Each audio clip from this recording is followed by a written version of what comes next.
Safety. It's a big thing in the workshop. If you don't feel safe doing something or you just don't feel comfortable, don't do it. You're the only person who can keep you safe. And if you don't do it, no one else can. Hi folks. I wanted to make a little egg, a little hollow egg, so I thought this would be a chance to make a video, and that's what I'm going to do. So I'm going to turn the first part between centers. So we'll just find the center of this block. Just using a set of odd leg calipers.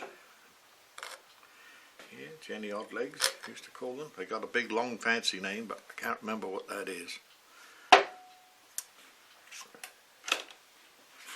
And I'll just go in the middle of the little square here. This is a nice piece of ash. It's dry. I'll get my tape in a second and measure it. These eggs can be any size, so the piece of wood sort of determines the size of the egg. Now, it's just on 6 inches long and 2 1/4. Yeah. Well, that way it's 2 3/4. Yeah, 2 3/4 square. Roughly 2 3/4 square.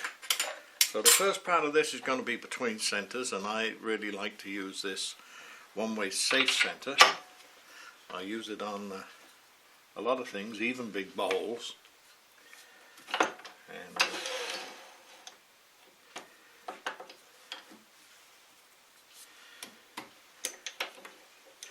it's called a safe center because it will slip if, like the headstock is locked at the moment, but if you get a catch, it will slip, and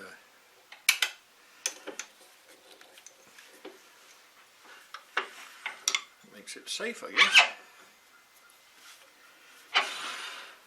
So we'll make this into a cylinder first of all, and I'll just use my roughing gouge, spindle roughing gouge for that. Okay.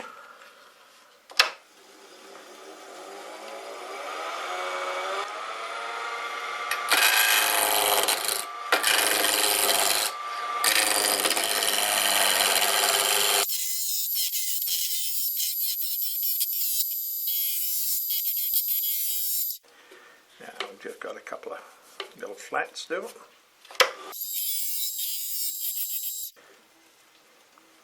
Almost round. There we have a circle. Now, I'm going to put an end on each end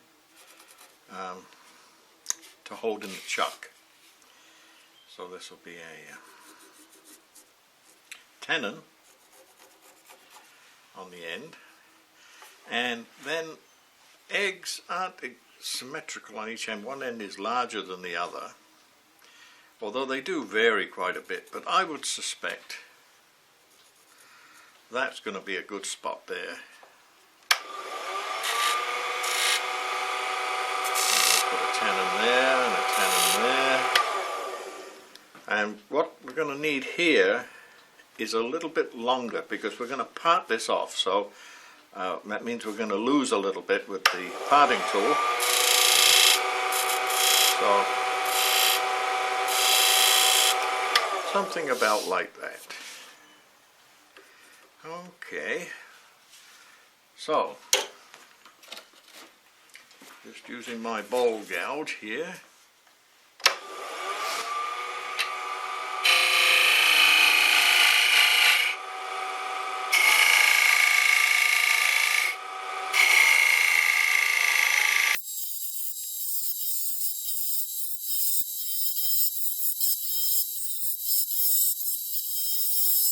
So what I'm visualizing now is where that end will go when we finish it. And it's nice if you can be holding it in the chuck when you finish it. So I think I have to take a little bit more off because I don't want to be too close to the chuck when it's at the end of its process here.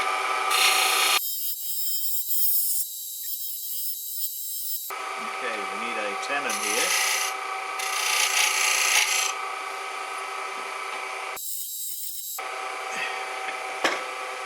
Might get a better result with a spindle gouge here.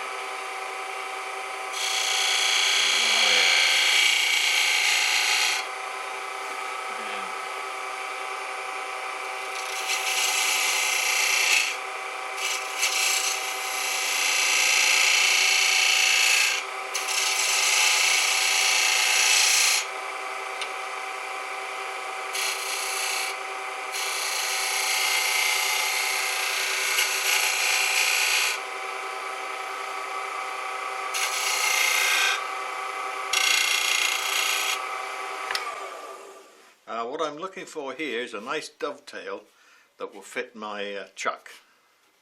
Now, I haven't worried about the size because I use these one-way tower jaws. I can't remember the number or which one they are, but they have a lovely little dovetail here on the end that will fit in there, and they're shaped on the end so that no matter what the size, you're going to have 2 points of contact here and 2 on here and 2 on each jaw, and you get an extremely secure hold, and you don't have to worry about the size. Like with some chucks, you have to make the size so the chuck is almost closed and really fiddle around. Now, if you're going to end up with the dovetail that you grip on as being part of your finished work, that may be important, but for just holding it and holding it securely, these are far superior to the other kind. In my opinion, it's purely in my opinion, and they hold and center beautifully. So we'll see that a little bit later. Okay, so this is looking like it's going to be about right to me for that end of the egg. Now we'll do the other end.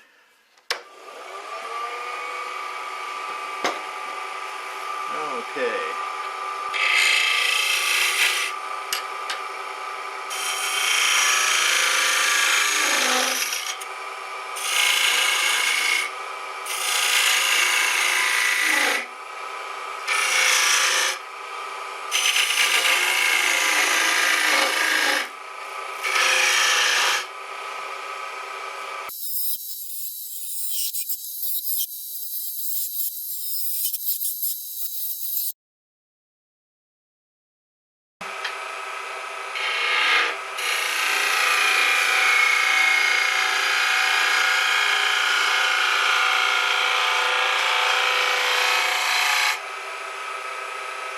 Slight refinement.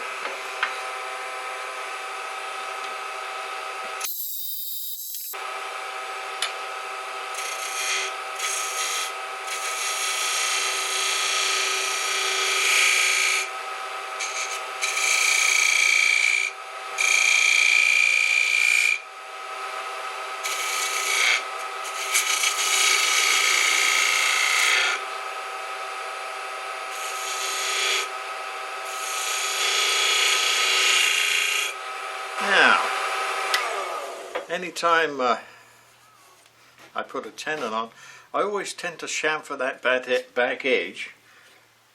One thing, to make sure that it's the dovetail isn't any longer than the dovetail in the jaws, and that brings the dovetail in a little further, and it means that all of the jaws are gripping on the same amount of material.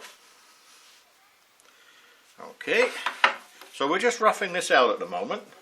Okay, so what I'm going to do is give myself a little bit of a guide here.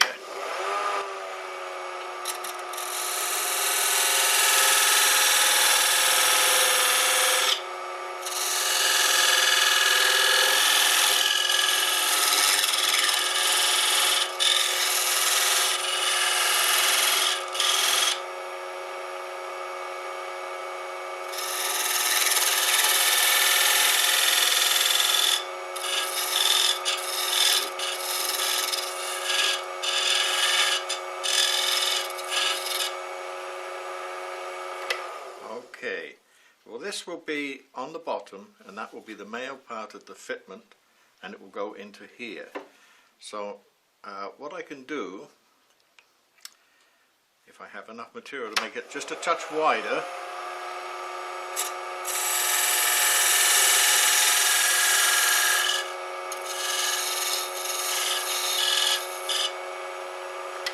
there. Well, now to part this off, I'm going to put one end in a chuck. So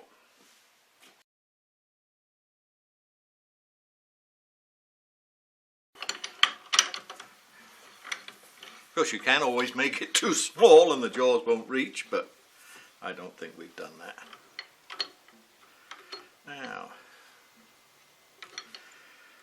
you notice I put a nice flat back on this, and you want that touching the face of the jaws. Like that.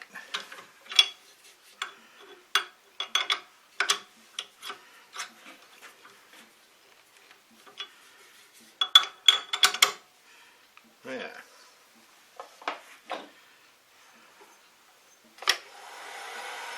I think you can see it's running reasonably true already. Okay. I'll just bring this up for a little support. And with a fine parting tool. Not too sharp, but we'll see how it goes.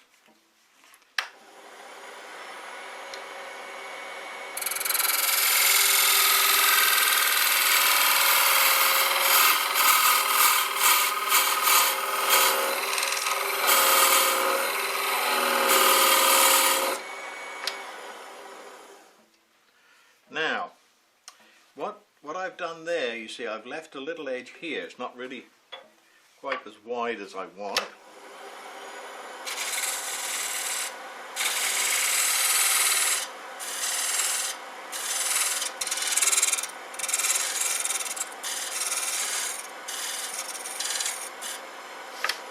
Okay. So that is the same diameter as this, roughly. So when I'm hollowing this side out to make a recess for the fitment, I have a little guide. I'm going to cut that off with a small saw rather than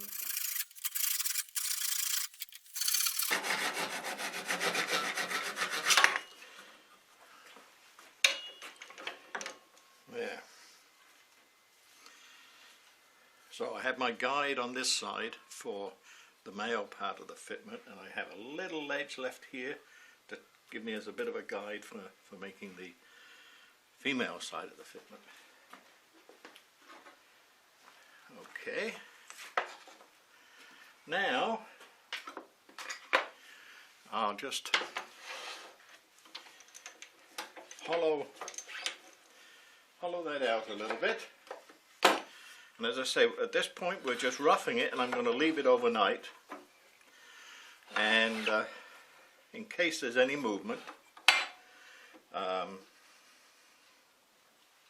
which there may be,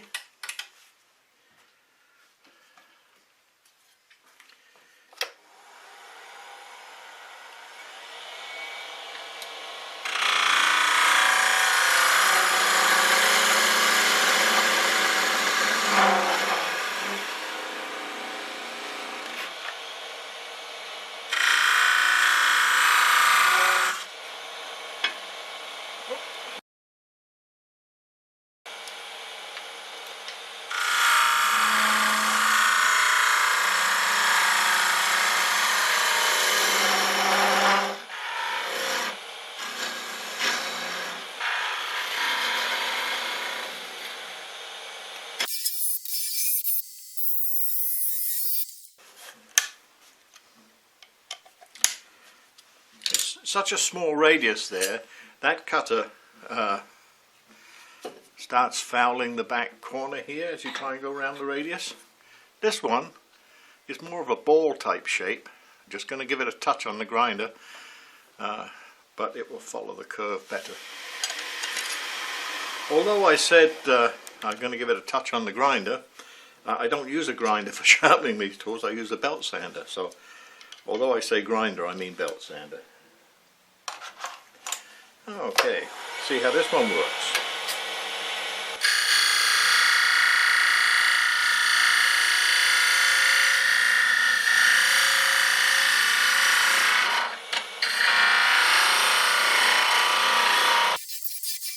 There, we have a knob in the middle.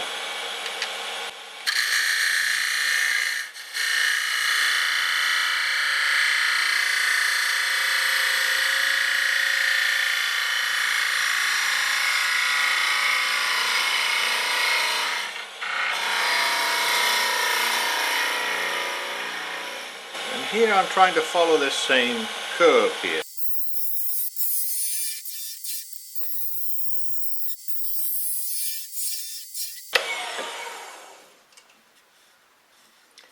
There's a little fat in the bottom. I think it will still be a little fat in the bottom, yeah. Yeah.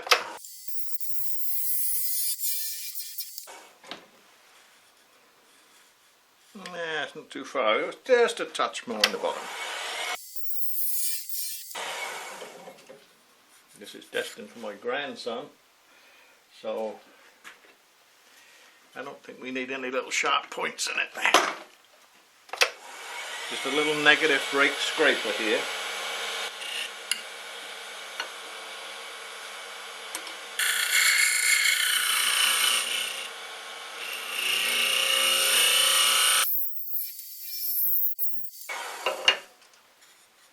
There, nicely roughed out. Yep. So that's the bottom piece of the egg roughed out. And you can see there's a little guide left here. Where are we? Little guide left here for where this edge is here. So tomorrow, when this has had a little chance to settle, warp if it's going to or whatever, I have a guide for where this little edge is going to be. So I'll just rough out the inside of this one, and I'm going to set them aside. I forgot to do something that I normally do. Normally, when I've tightened it in the chuck, I'll mark where the number 1 jaw is, just here. And the reason for that is, although these are all precision machined and everything, if I take it out and put it in, and I put it back to the same spot, you can feel where the jaws have made a little impression previously, and so you can mount it and it runs very true with how it was before. Whenever you're on camera,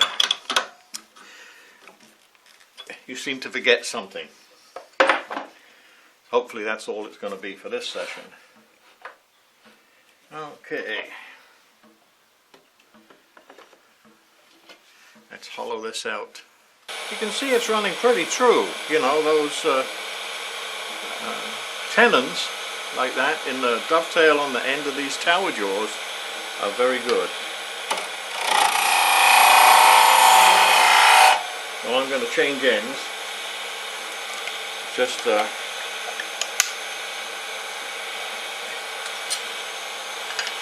initial hollowing. This end's a little better. Standard, well, my standard anyway. I would say, if anything, it's about 40 degrees there and 40 degrees there, just a bowl gouge, you know. There's all kinds of names, but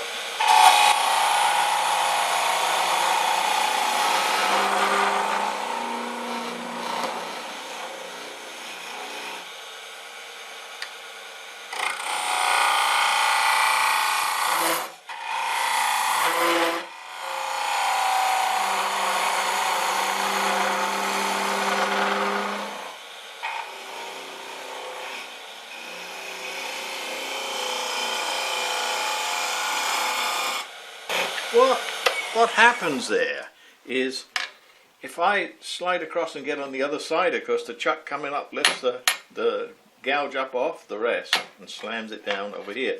So never have your fingers too close. It would be a nasty pinch, I think.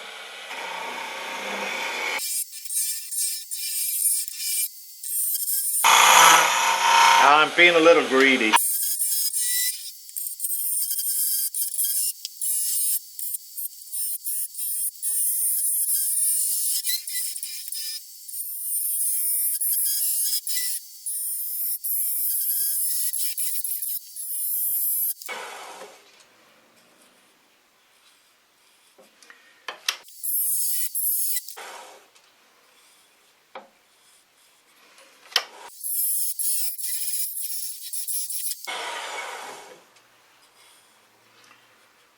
It's not too far off there. Just about here it gets a little thicker, and it could do it a little bit more off there.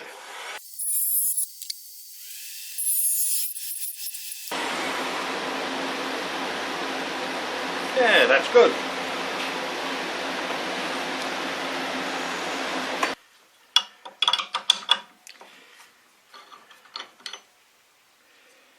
Okay, so this is the start of our egg then. And tomorrow, when I come out here, these will have moved if they're going to move at all. And I'll finish them off, mounting them in the chuck, and I'll finish this end first, I believe, with the recess in it, because it's easier to turn a male matching end when you're fitting this end onto it. So that's the plan for tomorrow. It's pretty dry. I don't think it's going to move very much, but it might move some. It's wood, and we've removed material, so the stresses that were in there can now take effect on what wood is left, and it may want to move. I can squeeze it with my hand a little bit here, so it's quite flexible now. I would guess it's about 1/4 inch thick at the moment, and tomorrow we'll take that down thinner, and I'll turn this one, and I'll turn this inside and outside, and the recess in it, and then I'll do this. I'll turn this male, and I'll turn the inside, finish the inside, and then I'll put them together and finish the outside, and then we'll start the tricky bit of taking this down and eventually finishing it, parting it right off, and then coming over and finishing this end in the lathe. So that's our plan for tomorrow. Okay, we'll see you then.